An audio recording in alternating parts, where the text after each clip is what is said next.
네, 오늘도 우리 기도를 통해서 하나님의 뜻이 우리 가운데 온전히 이루어지고 있습니다.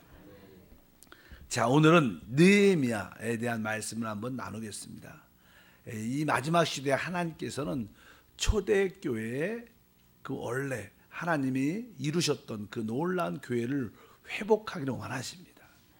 그럴 때 구약의 역사를 보면 적어도 그 회복의 일꾼들이 몇 사람인데 그 중에 세 사람이 바로 오늘 말씀에 듣던 우리가 스룹바벨, 에스라, 오늘 나오는 느헤미야입니다. 그래서 이들의 영성과 이들의 어떤 인격과 이들의 동역을 통해서 우리들도 이 마지막 때 하나님의 교회의 회복을 향해서 달려가게 될 줄 믿습니다. 오늘 특별히 느헤미야는 이제 그 당시 바사의 왕궁이었던 수상궁의 술관원으로 하나님께 인정받고 왕에게 인정받는 그러한 자였습니다. 이제 그도 이제 그 1차, 2차 기한 때 돌아간 그들이 이제 하나님의 성전도 재건축하고 나름대로 하나님을 섬기는 그런 모습 가운데 있을 때 거기에 늘 외부의 적들이 공격이 참 많았습니다. 그렇기 때문에 이제 아주 고난과 환난 가운데 공격을 받았던 몇몇 사람들이 이 느헤미야에게 찾아와서 그 예루살렘 성전 상황에 대해서 하나님 백성에 대한 상황을 보고합니다. 그럴 때 말씀을 쭉 보게 되면 그들이 많은 고난과 환난 가운데 있었다는 그런 말씀들이 실제로 기록이 되어 있습니다. 그렇기 때문에 제가 우리가 안 읽었지만 3절에 보면 그들이 1장인데 그들이 내게 이르되 사로잡힘을 면하고 남은 자들이 그 지방에 거하여 큰 환난을 당하고 능력을 받으며 예루살렘 성은 허물어지고 성문들은 불탔다 하는지라, 이런 보고를 받게 됩니다. 여기 보니까 이미 그 귀한한 하나님의 그 하나님 백성들이 큰 환난과 능력도 받고 예루살렘 성은 허물어지고 성문들은 불탔다, 이러한 보고를 받고 하나님의 건익을 늘 생각하는 느헤미야 마음속에 애통한 마음이 있어서 오늘 우리가 다 같이 본문 말씀 읽었던 그 느헤미야의 그 기도 내용이 쭉 나옵니다. 그래서 그가 이러한 상황을 보고받고 하나님 어떻게 했으면 좋겠습니까? 그러면서 그가 금식하며 기도했다. 이것이 개인의 어떤 유익과 축복이 아니라 하나님의 건의과 하나님 나라의 백성의 회복을 위해서 상한 마음을 가지고 금식하며 기도하는 그러한 모습을 보면서 우리는 다시 한번 이러한 영성이 참 필요하구나. 우리는 우리의 유익도 중요하겠지만 하나님의 유익에 관심하는, 그래서 우리 주님은 늘 우리에게 너희는 먼저 그 나라 그 일을 구하라고 말씀하는 줄 믿습니다. 그래서 느헤미가 금식하며 기도하는 내용이 쭉 기록되어 있습니다. 그의 기도의 내용은 여러 가지가 있겠지만 특별히 자기와 이스라엘 백성들의 모든 죄들을 먼저 자백하는, 항상 우리가 기도할 때도 먼저 우리의 죄를 자백하죠. 우리에게 고난과 환난과 어려움이 다가올 때 제일 먼저 우리 자신을 낮추고 하나님 앞에 합당하게 믿음으로 살지 못했던 것을 우리가 회개하는 그런 낮은 마음을 갖는 것이 중요하다. 그래서 그런 말씀들이 쭉 기록되어 있습니다. 아까 6절과 7절은 아까 읽었지만 읽어보면 이제 종이 주의 종들인 이스라엘 자손을 위하여 주야로 기도하오며 우리 이스라엘 자손이 주께 범죄한 죄들을 자백하오니, 이렇게 그 죄를 자백하는 그런 기도를 쭉 합니다. 그리고 나서 그가 기도할 때 이 느헤미야의 기도의 핵심이 무엇이냐면 회개의 기도뿐만 아니라 그가 하나님의 말씀을 붙잡고 기도했다는 거예요. 우리는 하나님이 우리에게 주신 언약의 말씀이 있습니다. 생명의 말씀이 있습니다. 그래서 그는 기도할 때마다 하나님께서 모세를 통해서 우리에게 약속하셨던 그 놀라운 그 약속이 이루어지기를 소망합니다. 설사 우리가 하나님 앞에 범죄하여 우리가 온 땅에 흩어져 있을지라도 다시 회개하고 돌아오면 하나님이 계시는 하나님의 처소로 우리를 다시 돌이킨다고 약속하지 않았습니까? 하나님 우리를 다시 돌이켜 주시옵소서. 그래서 이제 8절과 9절에 보면 그런 말씀입니다. 다시 한번 읽으니까 옛적 주께서 주의 종 모세를 명령하여 이르시되 만일 너희가 범죄하면 내가 너희를 여러 나라 가운데 흩을 것이요 만일 내게로 돌아와 내 계명을 지키고 행하면 너희 쫓긴 자가 하늘 끝에 있을지라도 내가 거기서부터 그들을 모아 내 이름을 두려고 택한 곳에 돌아오게 하리라 하신 말씀을 이제 청한건대 기억하옵소서. 이렇게 하나님의 약속의 말씀을 붙잡고 기도하는 그런 믿음의 말씀의 사람인 줄 믿습니다. 그래서 이 하나님은 항상 전능하고 모든 것에 역량이 있으시지만 그분은 하나님 말씀에 스스로 붙잡으신 분입니다. 그렇기 때문에 우리가 하나님의 그 말씀을 붙잡고 기도하면 하나님은 하나님의 의에 따라 그 약속을 이행하시고 지키시는 분이라는 거예요. 그래서 여러분도 항상 기도할 때마다 하나님 말씀을 붙잡고 그 말씀이 이루어지도록 그 말씀이 역사해 달라고 이렇게 기도하면 결국 그 믿음의 기도는 응답이 된다. 결국 이렇게 기도하니까 하나님께서 그 이스라엘 백성들 회복된 포로에서 돌아온 그들을 도울 수 있도록 이 느헤미야를 높은 자리로 올려주셔서 아까 우리 성경 말씀 11절 맨 끝에 그때 내가 왕의 술관원이 되었다. 뭐 술관원은 사실 그 음식과 술에 대한 그런 관련되어 있는 것인데 음식과 술은요 그 당시만 해도 뭐 지금도 그렇지만 그 왕의 생명과 직결된 거예요. 어떤 음식이나 술에 어떤 독이나 어떠한 나쁜 것이 들어가면 그 왕의 생명과 관련되기 때문에 술관원 이런 자리들은 최고로 왜 왕의 생명을 관리하고 지키는 자니까 되게 왕과 가깝고 친근하고 왕이 최고로 신임하는 그런 자리를 높여주셨다는 거예요. 어쩌든지 우리가 하나님의 나라의 권익을 늘 갖고 그것을 애통하며 슬퍼하면 하나님이 그런 환경을 이끌어갈 수 있도록 그런 우리를 높이시는 그런 역사가 나타날 줄 믿습니다. 이 느헤미야의 주된 사역은 아까 보니까 성벽도 무너지고 바로 성전의 문도 불타고 알다시피 이스라엘 백성들이 포로에서 돌아와서 그들이 첫 번째로 한 것은 성전을 재건하는 무너진 성전을 재건하는 것입니다. 왜 거기서 하나님의 예배 제사가 회복돼야 되니까. 그런데 이 성전만 회복이 되고 그것만 되면 그 주민들이 백성들이 더 안전하게 살려면 알다시피 성 우리나라도 뭐 이렇게 수원성 남한산 성이 많지 않습니까? 왜? 그 성이 있어야지 원수의 공격부터 막을 수 있다는 거예요. 그러니까 우리가 사실 하나님의 성전은 우리 그리스도를 영적으로 상징할 수 있습니다.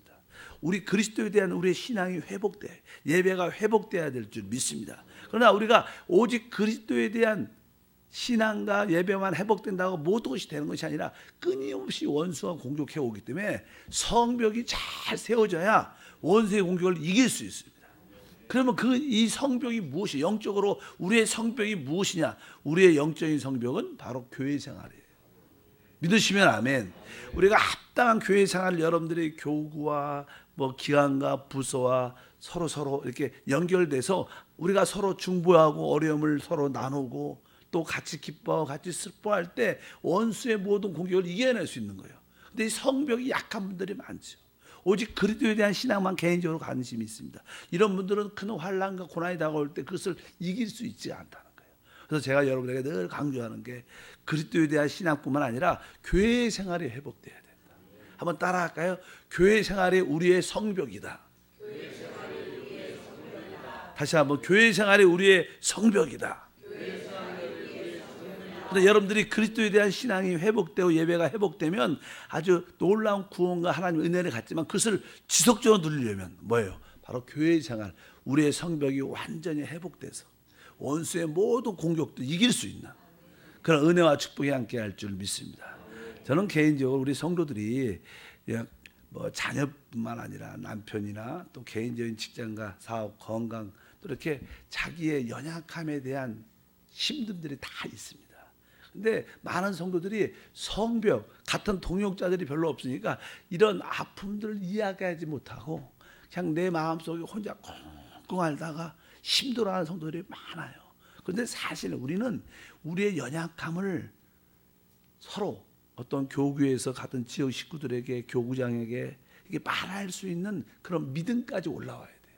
여러분 우리가 목사님 전사님 제가요 진짜 우리 아이 때문에 목사님 제가요 진짜 우리 남편 때문에 아니면 내가 직장 때문에 물질에 어떤 빚이 있어서 내가 너무나 힘든 것을 진짜로 전사 때 말씀드립니다. 기도해 주세요. 이렇게 여러분들이 그런 어려운 말하기, 나 자기의 어떤 부끄러움과 치부 같은 그런 이야기를 보통 안 꺼내고 싶어요. 근데 여러분들이 그것을 믿음을 가지고 영적인 사역자들에게 여러분들이 기도를 부탁하도록 이렇게 꺼내면요, 이미 여러분 입에서 그런 말이 나왔다는 것은 반이 해결된 거예요. 믿으시길 바랍니다. 그래서 우리 교회는 조금 우리의 연약함들, 아픔들, 힘듦을 솔직하게 열어놓고 내놓고 기도를 부탁할 수 있는 그런 성도가 돼야 됩니다. 그냥 혼자 그렇게 아는 사람들이 너무나 많아요. 그러니까 그냥 겉은 아주 좋은 것 같은데 속은 다 썩어가고 있는 거예요. 여러분 안 됩니다.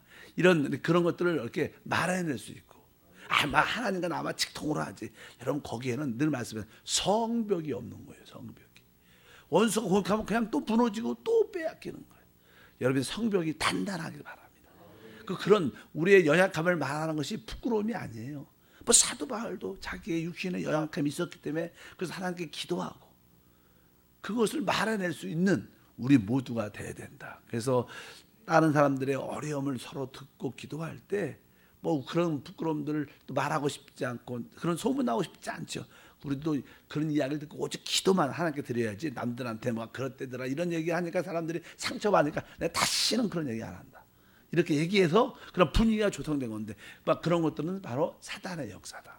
어쨌든 여러분들이 여러분의 어떤 기도 제목을 솔직하게 내놓을 수 있는 그러한 영적인 동력자들이 있어야 되고 또 우리 교구장들과 그런 상의가 있어야 되고 그것은 결코 부끄러운 게 아니다. 당연하게 그런 아픔과 고통은 다 있는 거예요. 저에게도 있고 우리 가정에도 있고 또 모든 사람이 있는데 여러분만 특별히 뭐가 부족해서 그런 문제가 생긴 게 아니라는 거예요. 원수의 공격을 지혜롭게 이길 주님을 축복합니다.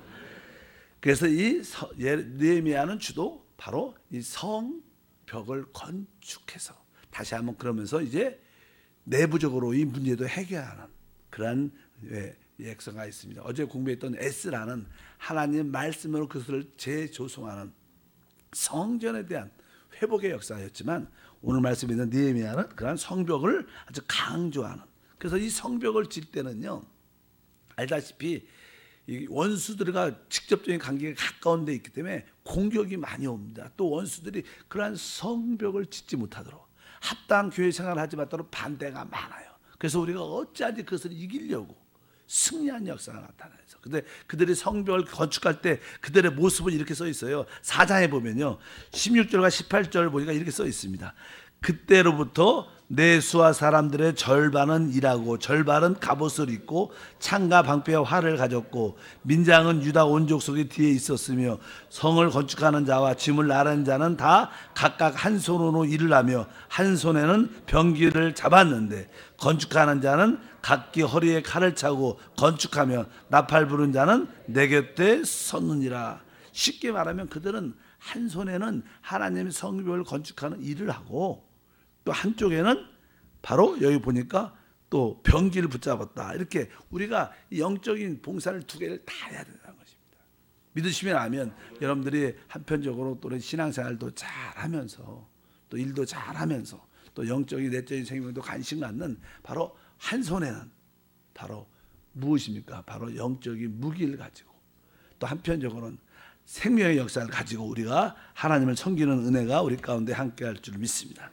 항상 이렇게 파수꾼의 역사 깨어있는 그런 자리가 있어야 된다. 그러면서 이제 그런 성벽을 계속 건축하면서 원수의 모든 공격을 이기는 그런 모습을 가지면서 그는 한편적으로 또 내부에 있는 모든 문제들을 해결합니다. 우리 안에는 항상 외적인 사단의 공격도 있지만 또 내적인 육신으로부터 우리 자아부터 오는 많은 문제들이 많아요. 이런 것을 해결하려면 이런 말씀은 오직 하나님 말씀밖에 없어요. 하나님 말씀은 우리는 재조성돼야 됩니다. 한번 따라합니다. 하나님 말씀으로 재조성되자. 이스라엘 백성들이 광야에서 하나님께서 40년 동안 하늘에 속한 만나를 계속 먹였던 것은 계속 만나를 먹다 보면 점점 그들이 뭐예요? 하나님의 만나의 체질로 바뀌는 거예요. 세상 거에 대한 뭐 파나 부추나 마늘 생각이 처음에는 나겠지만 계속 하나님 말씀을 먹다 보면 결국 세상 것이 다 지어지고 그 위에 하나님에 속한 영적인 음식이 우리를 기쁘게 하고 만족하는 그런 새심을 얻게 되는 줄 믿습니다. 그래서 이 느헤미야의 특징 중에 하나는 다른 것이 아니라 그 당시 하나님 말씀 율법에 융등통하고 잘 가르친 자가 누구였죠? 어제 공부했던 에스라였어요. 그래서 이 느헤미야는 총독같이 지도자고 이끌고 가는 사람이었고, 그런 한편적으로 또 하나님 말씀을 잘 양육과 공부하는 그런 사람이 필요했기 때문에 그는 많은 사람들을 모아서 에스라와 함께 사역을 했어요. 거기에 대한 말씀이 이렇게 느헤미야 8장 13절에 보면 써 있습니다. 8장 13절에 보면 그 이튿날 무 백성의 족장들과 제사장들과 레위 사람들이 율법의 말씀을 밝히 알고자 하여 학사 에스라에게 모여서, 이렇게 말해요. 에스라. 그러니까 우리 신앙생활에 동역이 참 필요합니다. 전도를 잘 우리 전도사님, 목사님, 우리 권사님 계시면 또 그런 분들과 같이 전도를 배우고, 또 하나님 말씀을 잘 가르치면 또 하나님 말씀을 잘 배우고 하나님 말씀을 잘 이해하고 말씀을 선포할 수 있도록 또 그렇게 와서 배우고 서로 동역해야지. 혼자 다 할 수 있지 않다는 거예요. 내가 내일은 내일이고, 우리 교구를 맡아도 어떤 부서를 맡아도 나 혼자 내가 다 해야겠다 이런 생각이 아니라 서로의 조정과 서로의 도움을 받으면서 서로 세워나가야 거기에 아름다움과 거기에 회복의 역사가 우리 가운데 함께할 것을 믿으시기를 바랍니다. 그래서 이 느헤미야는 에스라와 함께 이 모든 영적인 어떠한 제사장들과 어떤 지도자들과 백성들을 다시 청결케 하는, 아주 다시 한번 재조정시키는 그런 말씀들이 기록되어 있습니다. 그래서 이 뒷부분에 12장에 보면요, 30절에 이렇게 말씀합니다.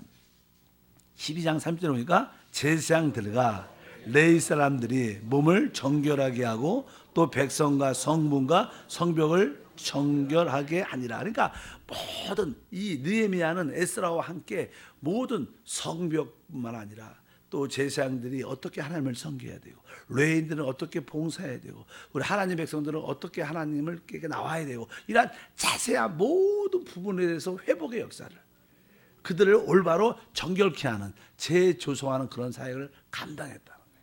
우리 모두가 그런 것을 영적으로 본받을 필요가 있다. 그리고 바로 제사장들이 어떠한 모습으로 주님을 섬겨야 되고, 이러한 것을 자세하게 잘못된 관행들을 다 뜯어고쳤어요.